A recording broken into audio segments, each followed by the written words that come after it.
নতুন করে হাসিনার সাথে মিটিং করেছে, ইলেকশনের আগে বড় বড় ফিগারকে এখানে অ্যাসাসিনেশন করা হবে, গুপ্ত হত্যা করা হবে। পুরো এখানে ভারতীয় আধিপত্যবাদ এখানে সব থেকে বেশি অ্যাক্টিভ আছে। এখানে আওয়ামী লীগের হাজার হাজার কোটি টাকা, তার সচিবরা, তার পুলিশরা, তার পান্ডারা সব রয়ে গেছে। আর্মির মধ্যে একটা বড় অংশ রয়ে গেছে, কোনো সংস্কার করা হয় নাই। তারা বারবার স্যাবোটেজ করবার চেষ্টা করছে, এই রাষ্ট্রকে, এই সরকারকে ফেল করানোর চেষ্টা করছে। তো আপনি মুক্তিযুদ্ধের পরে যে ৩-৪ বছর এই রকম রাহাজানি হয়েছে, সেটাকে যদি অটকুন দিতে পারেন যে নতুন রাষ্ট্র গঠনের আগে এই ঝামেলাটা হয়, তাহলে এই যে নতুন বাংলাদেশের স্বপ্নের মধ্যে এইগুলোকে আপনি বড় করে মপ করে ফ্রেমিং করেন, আপনি এই জবান যে আপনার না, এই জবান যে দিল্লির জবান, ভারতীয় আধিপত্যবাদের জবান, সেইটা বুঝতে আমাদের পিএইচডি করা লাগে না। সুতরাং জুলাই সনদের সাথে নির্বাচনের ক্ষেত্রে শুধু আমাদের 2 মিনিট কথা। নির্বাচন হতে হবে। আমি একটু ভদ্রতার সাথে এবং শ্রদ্ধার সাথে বিনয়ে আমি জানাচ্ছি যে ভাইরা যেটা বলেছেন, সকল দল মিলে আগামী 20 বছর নির্বাচন না হোক, না, এটা আমরা চাই না। আমরা নির্বাচন চাই। মানুষ গত 16 বছরে ভোট দিতে পারে নাই। মানুষ আনন্দ নিয়া শীতের সকালে বাচ্চা কাচ্চাকে কুয়াশার মধ্যে লাইন দিয়ে দাঁড়াই থাকবে, ভোট দিবে। আমরা সেই বাংলাদেশ দেখতে চাই। আমরা নির্বাচন চাই, নির্বাচন হতেই হবে। এই নির্বাচনকে বানচাল করবার জন্য দিল্লি থেকে শুরু করে আওয়ামী লীগ হাজার হাজার কোটি টাকা নতুন করে এখানে বিনিয়োগ করছে। নির্বাচন লাগবে। তবে আমাদের প্রশ্ন হলো, সেই নির্বাচনের ম্যান্ডেট হবে কি? এখানেই আমাদের কথা। কোনো ধরনের আপোষ ছাড়াই নতুন নির্বাচন হইতে হবে জুলাই সনদের ভিত্তিতে, এইটাই আমাদের কথা। জুলাই সনদেই নির্বাচন হতে হবে এবং জুলাই সনদের বৈধতা নির্বাচনের আগেই দিয়ে সেইটার ভিত্তিতে নতুন নির্বাচন হবে, যেই নির্বাচনের ম্যান্ডেট থাকবে নতুন সংসদে নতুন বাংলাদেশের জন্য আমাদের রাজনৈতিক দলগুলো মিলে নতুন সংসদে নতুন সংবিধান উপহার দিবে। যেই সংবিধান 72-এর বাকশালী সংবিধান, ফ্যাসিবাদী সংবিধান, যেই সংবিধানের কোনো ম্যান্ডেট ছিল না বাংলাদেশ রাষ্ট্রের সংবিধান করবার, কারণ তারা পাকিস্তান রাষ্ট্রের মধ্যে শপথ নিয়ে পাকিস্তান রাষ্ট্রের জন্য সংবিধান প্রণয়নের কথা বলেছিলেন, কিন্তু বাংলাদেশ রাষ্ট্রের কোনো ম্যান্ডেট তাদের কাছে ছিল না। তারপরে তারা সংবিধান রচনা করেছেন, এরপরেও তারা একটা সেই সংবিধানকে লেজিটিমেট করবার জন্য একটা গণভোট দেন নাই। এরপরে যারা 73-এর একটা ভোট চোরের নির্বাচন দিয়েছে, সেই 73-এর নির্বাচনের ভোটের ইশতেহারের মধ্যেও তারা এই সংবিধানকে তারা লেজিটিমেসি দেন নাই, ইশতেহারে রাখেন নাই। সেই সংবিধানকে যুগের পরে যুগ আমরা বয়ে বেড়াবো, সেই দায়বদ্ধতা তো আমাদের নাই।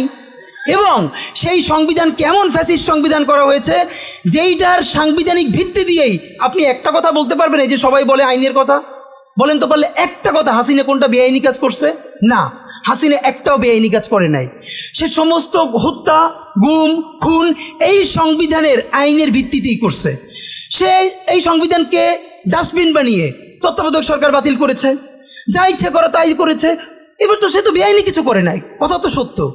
আমার বিএনপির ভাইদের প্রতি শুধু একটা আফসোস লাগে, কারো কারো দেখি 72-এর সংবিধানের প্রতি তাদের কি গভীর প্রেম, যেই সংবিধানের মধ্য দিয়ে বাকশাল এসেছে, যেই সংবিধান গণতন্ত্র হত্যা করেছে। আজকে বিএনপির ভাইদেরকে একটা কথা বলি, আপনারা হয়তো অনেকে জানেনও না। পৃথিবীতে দ্বিতীয় ইতিহাস আছে কিনা মান্না ভাই জানলে বলবেন, আমি ভাইয়ের কাছ থেকে শুনতে চাইব। জিয়াউর রহমান তো একজন সামরিক শাসক ছিলেন। একজন সামরিক শাসক সামরিক ফরমান জারি করে দেশে গণতন্ত্র ফিরেইছে, পৃথিবীতে এই নজির নাই যেটা জিয়াউর রহমান করছেন। আপনারা কি জানেন?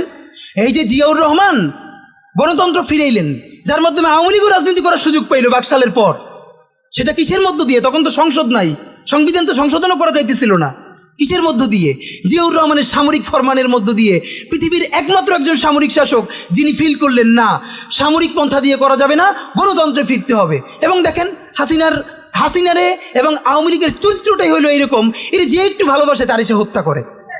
শহীদ প্রেসিডেন্ট জিয়াউর রহমান শেখ হাসিনাকে দেশে আসার অনুমতি দিছিলেন, সুযোগ দিছিলেন এবং বলছে থাক সবাই রাজনীতি করুক। আসার 1 মাসের মধ্যে জিয়াউর রহমান শহীদ হয়ে গেছে, 13 দিনের মধ্যে। এবার দেখেন এই যে আমরা এখন যারা সবাই করতেছি, সুতরাং এটা একটা বিষ। এই বিষের সাথে আমরা কিভাবে লড়াই করব? জাতীয় ঐক্যমত্য তৈরি করতে হবে। সুতরাং পলিটিক্যাল পার্টি এবং সবার প্রতি একটা কথা, প্লিজ আপনারা বিএনপিকে শতভাগ কর্নার করে দিন না। বিএনপি এই আধিপত্যবাদ বিরোধী লড়াইয়ের জন্য আমাদের একটা বড় শক্তি। এই শক্তিকে এত বেশি কর্নার করা যাবে না যাতে তারা গিয়ে আওয়ামী লীগের হাত ধরে ফেলে। তারা যদি আওয়ামী লীগের হাত ধরে ফেলে তাহলে লড়াইটা তো আমাদের জন্য আরো কঠিন হয়ে যাবে। বরং বিএনপির প্রতি আমাদের চ্যালেঞ্জ হলো, যেই বিএনপি বাকশালী সংবিধানের প্রতি প্রেম দেখাবে, তারে শহীদ জিয়ার ছবিটার সামনে এনে বলতে হবে যে এই বাকশালী সংবিধান তো জিয়াউর রহমানই ছুঁড়ে মারছিল। বেগম জিয়া বলেছেন এই সংবিধানকে ছুঁড়ে ফেলা হবে। ওমা এখন বেগম জিয়ার চেয়েও নতুন বিএনপি আসছে, বেশি প্রেমের বিএনপি। যেই শহীদ প্রেসিডেন্ট জিয়াউর রহমান ইসলামোফোবিক জায়গা থেকে বাংলাদেশের মুসলমান, বাঙালি মুসলমান সব আইডিয়াকে ধারণ করে বাংলাদেশের জাতীয়তাবাদ তৈরি করলেন। এখন একটা নতুন বিএনপি গজাচ্ছে, কেউ চেষ্টা করতেছে পুরো বিএনপিটাকে একটা ইসলামোফোবিক বিএনপি করা। এ কি ভাই, ইসলামোফোবিক বিএনপি সে কোথায় যাবে? সে কি দিল্লি যাইতে চায়? আমরা আমাদের প্রথম চ্যালেঞ্জ হলো স্বাধীনতা সার্বভৌমত্ব রক্ষার স্বার্থে এই বিএনপিকে শহীদ জিয়ার কাছেই রাখতে হবে, এই বিএনপিকে বেগম জিয়ার কাছেই রাখতে হবে। নাম্বার 2, আমাদের সামনের নির্বাচনে ম্যান্ডেট কি হবে এইটা সুস্পষ্ট। জুলাই সনদের ভিত্তিতে যদি নির্বাচন না হয়, এই নির্বাচন আপনারা চাইলে করেন, আমরা কেউ ভোট দিতে যাব না। নাম্বার 3, সেই নির্বাচনের পরে সংসদের ম্যান্ডেট কি হবে? সংসদে জুলাইয়ের বর্তমান সনদে যেটা স্বাক্ষরিত হবে সবার ঐক্যমত্যের ভিত্তিতে, এটা নির্বাচনের আগে মানে সংবিধান সংশোধন করা ছাড়াই অধ্যাদেশের বলে বলে যেটা করা সম্ভব সেটা আগেই করে ফেলতে হবে এবং তাকে দিয়ে নির্বাচন করাইতে হবে। এবং আমাদের বিএনপির বন্ধুরা বলছেন 2 বছর সময় নিয়ে তারা সংসদে এইগুলো পাশ করাবেন। 2 বছর চলবে না, সর্বোচ্চ সময় 6 মাস। সংসদের প্রথম 6 মাসের মধ্যে জুলাই সনদের সমস্ত কথাগুলো সংবিধান ইনকর্পোরেট করতে হবে। যদি পারেন নতুন সংবিধান করতে হবে, নতুন সংবিধান করতে না পারলে এইটার মধ্যে ইনকর্পোরেট করতে হবে। রাজনৈতিক বিভাজনের ফাঁকে একমাত্র সমস্ত সুবিধা নেবে ফ্যাসিবাদ, ফ্যাসিবাদের শক্তি এবং আওয়ামী লীগ। আমরা আমাদের জীবন থাকতে বাংলাদেশের মাটিতে ভারতীয় আধিপত্যবাদ থেকে শুরু করে আর কোনো বিদেশি আধিপত্যবাদ, হাসিনা এবং ফ্যাসিবাদকে মেনে নিব না। এবং আমরা যদি শহীদ হয়ে যাই, আমাদের সন্তানেরা লড়বে, তার সন্তানেরা লড়বে। কিয়ামত পর্যন্ত বাংলাদেশ নামক জমিন যতদিন বেঁচে থাকবে ততদিন পর্যন্ত আজাদির সন্তানেরা লড়াই করবেই করবে।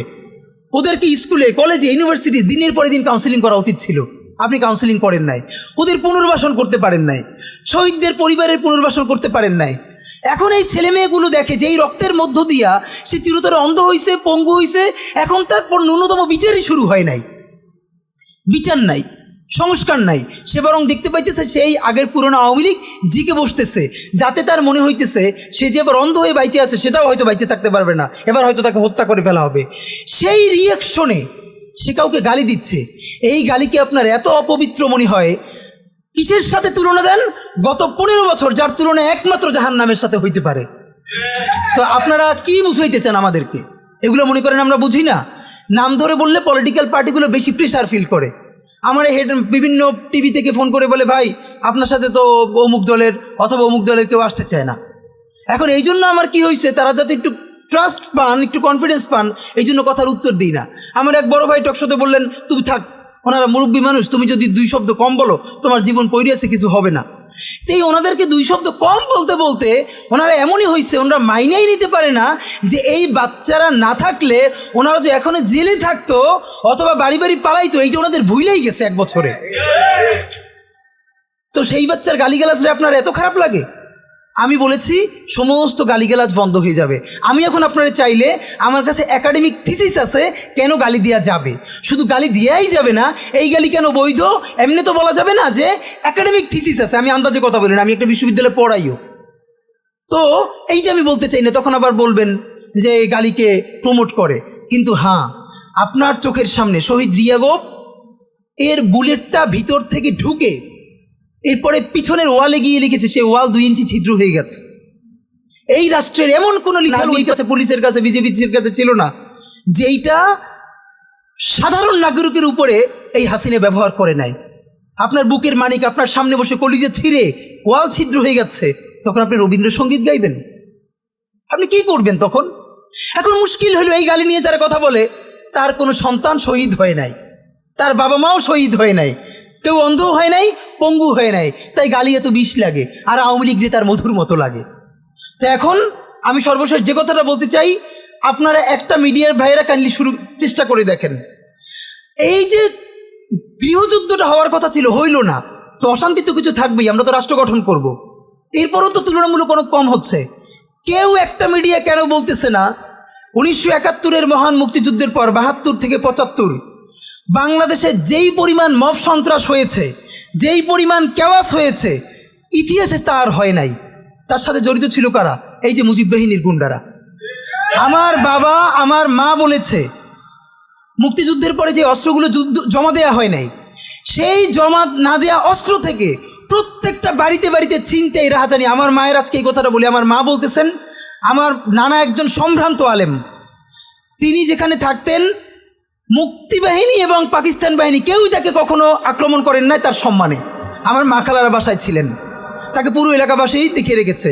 বাট মুক্তিযুদ্ধের পরে আমার মা বলেছে, তখন তার বয়স 16, আমার মা আমার খালা এবং এলাকার অনেক মেয়েদেরকে যাদের চেহারা একটু ভালো ছিল তাদের গায়ে কালি মেখে তারপরে অনেক সময় মাটির নিচে বাংকার বানিয়ে বা বিভিন্ন জায়গায় রাখা হতো তাদের সম্ভ্রম রক্ষা করবার জন্য।